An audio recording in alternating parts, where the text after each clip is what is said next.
ప్రభుత్వ మెడికల్ కళాశాలను ప్రైవేటీకరణ నిరసిస్తూ జై భీమ్ భారత్ పార్టీ ఆధ్వర్యంలో ఈరోజు మేధోమథన సదస్సు జరిగింది. ప్రస్తుతం మనతో పాటు పార్టీ వ్యవస్థాపక అధ్యక్షులు జడా శ్రవణ్ కుమార్ గారు. సరే, ఏంటి మెడికల్ కాలేజీల ప్రైవేటీకరణపై మీ ఉద్యమానికి కారణం ఏంటి? ఎటువంటి కార్యాచరణతో ముందుకు?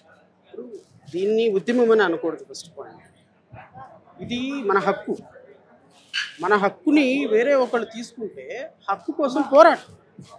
ఇప్పుడు లేని దాన్ని ఎవరైనా తీసుకుంటే ఉద్యమం చేస్తాను, నాకున్నదాన్ని నువ్వు లాక్కుంటే నేను పోరాటమే చేస్తాను.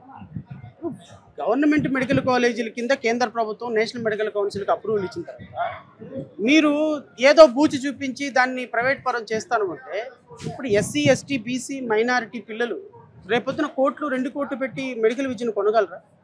ఇప్పుడు డబ్బున్న వాళ్ళు మెడికల్ సీట్లు కొనుక్కోగలిగిన అవకాశం ఉంటుంది. మరి నిరుపేద పిల్లలు వైద్యం పరిస్థితి ఏంటి? నిరుపేద పిల్లలు ఎంబీబీఎస్ చదవాలంటే ఎట్లా?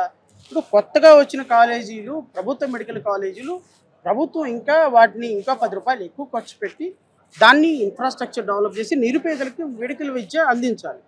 అది వదిలేసేసి 8,000 కోట్ల రూపాయలు ఇవ్వాలి కాబట్టి మేము ఇవ్వలేము, దీన్ని ప్రైవేట్ పరం చేసేస్తామంటే రేపొద్దున 1-2 కోట్లు పెట్టి ఏ ఎస్సీ ఎస్టీ బీసీ మైనార్టీ పిల్లలు కొనుక్కోగలరు? సో ఖచ్చితంగా ప్రభుత్వం చేసేటువంటి ఈ విధమైనటువంటి ఎఫర్ట్ ఏదైతే ఉందో అది పార్టీలకు అతీతంగా ఖండించాలి. అది నా ఒక్కడి సమస్య కానే కాదు, ఇది ఒక సమాజం యొక్క సమస్య అనేది నా భావన.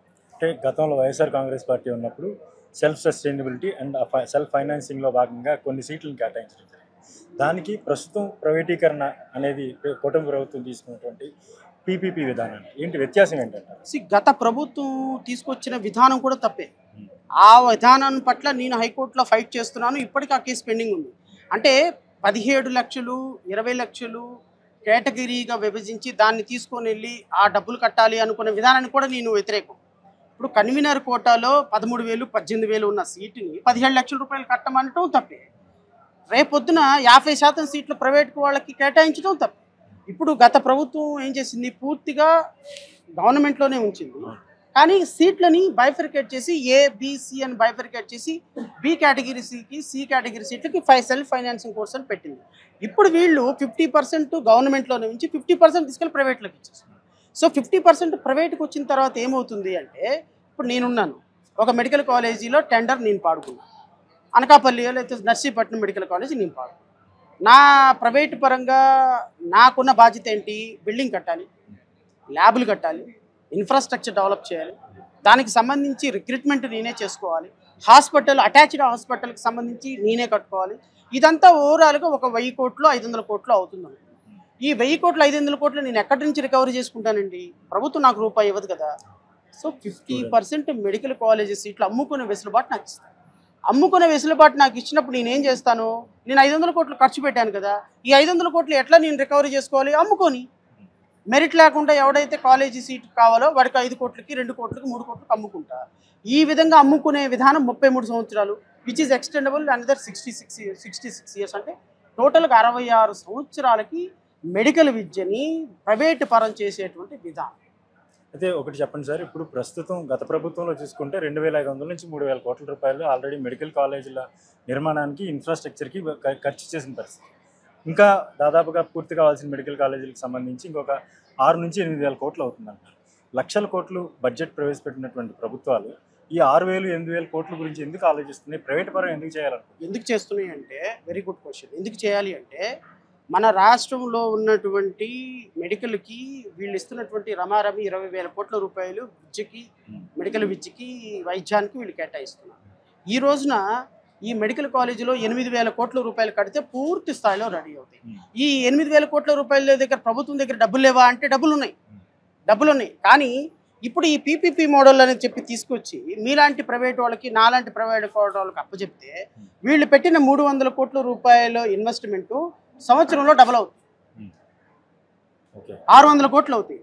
అప్పుడు మీకు వచ్చే 300 కోట్లు నాకు షేర్ ఉంటుంది. సో 8,000 కోట్ల రూపాయలు ఖర్చు పెట్టాలి అన్న ఒక బూచ్తో పీపీపీలకు ఇచ్చి వీళ్ళు 66 సంవత్సరాలకి దోచుకునేటువంటి అవకాశం కల్పించినందుకు ప్రభుత్వానికి వస్తున్నటువంటి ఒక కాలేజీకి ఒక సంవత్సరానికి 33 సంవత్సరాలకు వచ్చే ఇన్కమ్ 1,82,000 కోట్లు. ఇదంతా కూడా ప్రభుత్వం అనధికారికంగా వాళ్ళ దగ్గర నుంచి వాటాలు తీసుకోవటమే కదా. సో బ్రాందీ షాపులు నడిపేవాడికి, ప్రభుత్వ కాలేజీలు నడిపే పీపీపీలో మెడికల్ విద్యను తీసుకున్న వాడికి ఇంకా తేడా ఏంటుంది? సో ప్రభుత్వం 8,000 కోట్లను చూపించి 1,00,000 కోట్ల రూపాయలు దోచుకునే ప్రన్నాగం. సో నేను అధికారికంగా ఆధారాలతోటి చూపించగలను. ఎందుకు అంటే ఈ 16 నెలల కాలంలో 1,25,000 కోట్లు అప్పు చేశారు. దాంట్లో 8,000 కోట్లు ఖర్చు పెట్టలేరు. What prevent the government to spend to invest the money? So ఇది ప్రైవేటు కాలేజీలకి వాళ్ళ సామాజిక వర్గానికి దోచిపెట్టేటువంటి విధానం తప్ప ప్రభుత్వం మెడికల్ కాలేజీలో పీపీపీ విధానంలో నయా పైసా ఉపయోగం ప్రజలకు. అయితే ఇప్పటికే వైఎస్ఆర్ కాంగ్రెస్ పార్టీ దీని మీద ఒక ఉద్యమ కార్యాచరణ రూపొందించింది. దాదాపుగా 1 కోటి సంతకాల ఉద్యమం అంటూ కూడా ఒక ఉద్యమ కార్యాచరణ ప్రకటించింది. అయితే మీ మద్దతు వైఎస్ఆర్ కాంగ్రెస్ పార్టీకి ఏ విధంగా ఉండబోతుంది? లేదంటే వైఎస్ఆర్ కాంగ్రెస్ పార్టీ నుంచి ఎటువంటి సపోర్ట్తో మీరు ముందుకు తీసుకెళ్లే అవకాశం? వైఎస్ఆర్ కాంగ్రెస్ పార్టీ 40% ఓటింగ్లో ప్రధాన ప్రతిపక్షం ఉంది. సరే, మేమంటే నిన్న కాక మొన్న పుట్టిన పార్టీ, మాకు ఉన్నటువంటి లిమిటెడ్ రిసోర్సెస్.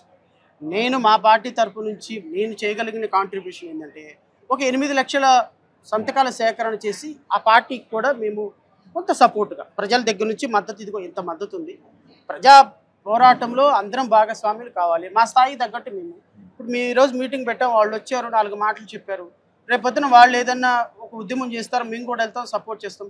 అల్టిమేట్గా వాళ్ళైనా మేమైనా చేస్తుంది ఎవరి కోసం? ప్రజల కోసం చేస్తుంది, పోరాడుతుంది ఎవరి కోసం? విద్యార్థుల కోసమే కదా. సో ఇక్కడ రాజకీయాలకు అతీతంగా చూడాల్సినటువంటి అంశం తప్ప ఇది జడా శ్రావణ్ కుమార్ వైసీపీతో కలుస్తున్నాడు, వైసీపీ జడా శ్రావణ్ కుమార్తో కలుస్తున్న అంశాలు కాదు. ఓవరాల్గా రాజకీయ పార్టీలన్నీ కూడా, అంటే ప్రతిపక్షంలో ఉన్న పార్టీలన్నీ కూడా కలుస్తాయి, కలవాలి, వారు కూడా కలవాలి. నేను వారిని హృదయపూర్వకంగా ఆహ్వానిస్తున్నా. ఇది ఒక రాజకీయంగా ఒక పార్టీ చేసే పోరాటం కాదు, అందరూ కలవాల్సిన పరిస్థితి.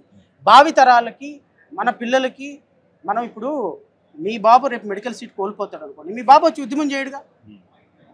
సో ఇది భవిష్యత్తులో జరగబోయే ఉపద్రవం, దాన్ని ఊహించి మనమే ఫైట్ చేసి కాపాడుకోవాలి సిస్టమ్.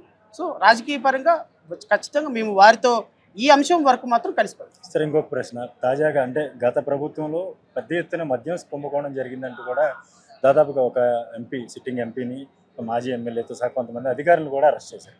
తాజాగా కూటమి ప్రభుత్వంలో చూసుకుంటే మరొక మద్యం కుంభకోణం, నకిలీ కుంభకోణం బయటకు వచ్చింది, వెళ్ళి చూస్తుంది.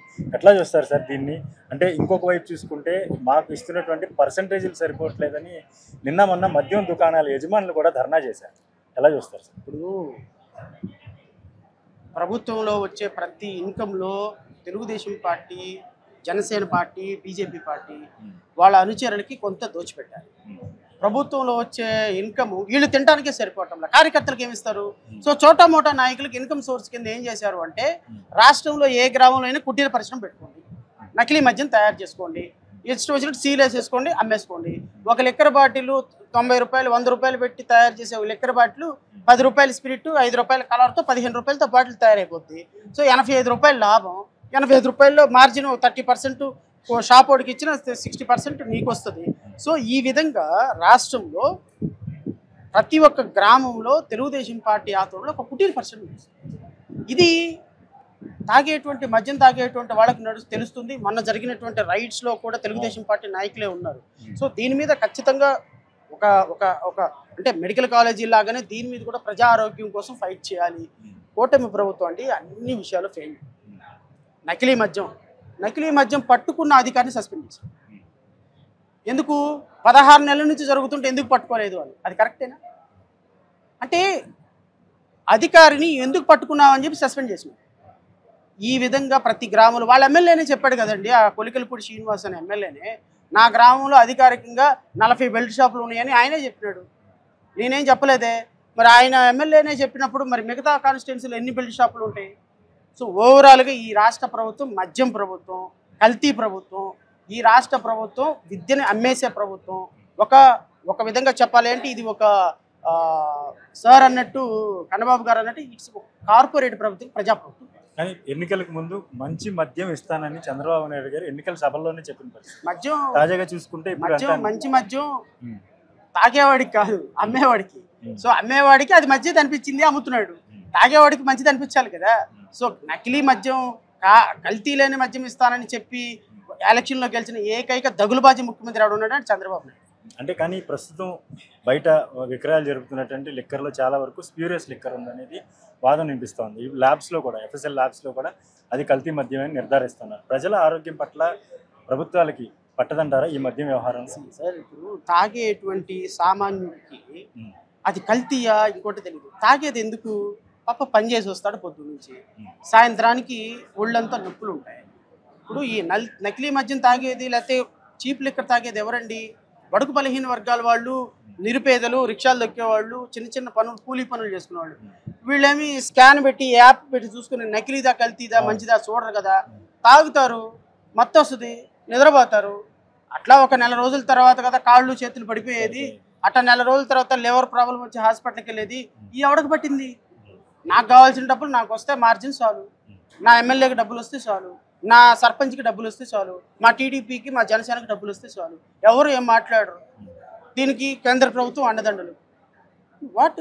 ఈ రాష్ట్రంలో ప్రజలు నిజంగా మందు తాగేవాడికి ఎంతకాలం బతుకుతాడో తెలియదు. సో మందు తాగేటువంటి వాడు ఆలోచించుకోమని చెప్తున్నా. దేవుడి మీద భారం వేసి మరణ శాసనం ఒకటి రాసి మందు తాగండి.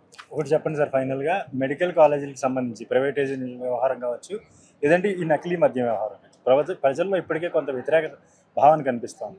మీ స్టాండ్ ఏ విధంగా ఉండబోతుంది భవిష్యత్తులో? ఈ రాష్ట్ర ప్రభుత్వం నిజంగా చెప్పాలి అంటే తెలుగుదేశం ప్రభుత్వం, కూటమి ప్రభుత్వం ఏర్పడటానికి కారణం ఒక విధంగా మేము కూడా. ఎందుకంటే గత ప్రభుత్వం మీద మేము చేసినటువంటి సుదీర్ఘమైనటువంటి పోరాటం ఈరోజు ఈ దగ్గులబాజీలు ముఖ్యమంత్రి పదవిలో కూర్చున్నారు. ఇట్లాంటి ఎదవల్ని, ఇట్లాంటి దరిద్రుల్ని ముఖ్యమంత్రి పదవిలో కూర్చోబెట్టి నందుకు చాలా బాధపడుతున్నాం. So we felt that government ప్రజల కోసం పనిచేస్తుంది అనుకున్నాం. అరే పెనంలో నుంచి పొయ్యిలో పడ్డట్టుగా ఈరోజు రాష్ట్ర ప్రజలు అన్ని విధాలుగా ఇబ్బంది పడుతున్నారు. ముఖ్యమంత్రి Chandrababu Naidu is the last chief minister for Telugu Desam party అండి. ఇంకా తెలుగుదేశం పార్టీ భవిష్యత్తులో ఉండదు, తెలుగుదేశం పార్టీ ముఖ్యమంత్రి ఉండడు. తెలుగుదేశం పార్టీకి last chief minister Chandrababu Naidu అనేది నేను స్పష్టంగా చెప్పగలుగుతాను. ఆ విధంగా నా కార్యాచరణ ప్రణాళిక ఉంటుంది. అయితే ప్రజా వ్యతిరేక పాలనని ప్రభుత్వం అందిస్తున్నటువంటి ఈ ప్రభుత్వం ఎక్కువ రోజులు మనుగడ కొనసాగే అవకాశం లేదని తెలుగుదేశం పార్టీ తరఫున చివరి ముఖ్యమంత్రిగా చంద్రబాబు మాత్రమే ఉంటారని చెప్పేసి కూడా ఆయన చాలా స్పష్టంగా చెప్తున్నారు. జడ శ్రవణ్ కుమార్ గారు ఈ ప్రైవేట్ మెడికల్ కాలేజ్ ప్రైవేటైజేషన్ మీద తప్పకుండా ఉద్యమం చేస్తామని, ఏదైతే వైఎస్ఆర్ కాంగ్రెస్ పార్టీ కోటి సంతకాల ఉద్యమం చేపట్టిందో దాంట్లో తమ భాగస్వామ్యం కూడా ఉంటుందని చెప్పేసి కూడా ఆయన చాలా స్పష్టంగా చెప్తూ ఉన్నారు. హలో, తెలుగు రాజ్యం ఛానల్ చూస్తున్నారా? సామాజిక, రాజకీయ, జీవన చిత్రణే తెలుగు రాజ్యం. అతిశయోక్తులు, అసత్యాలు ఉండవు. రాజకీయ కోణం కాదు, ప్రజా కోణమే కొలబద్ద. తెలుగు రాజ్యం వీక్షణ మీ ఉత్తమ అభిరుచికి నిదర్శనం.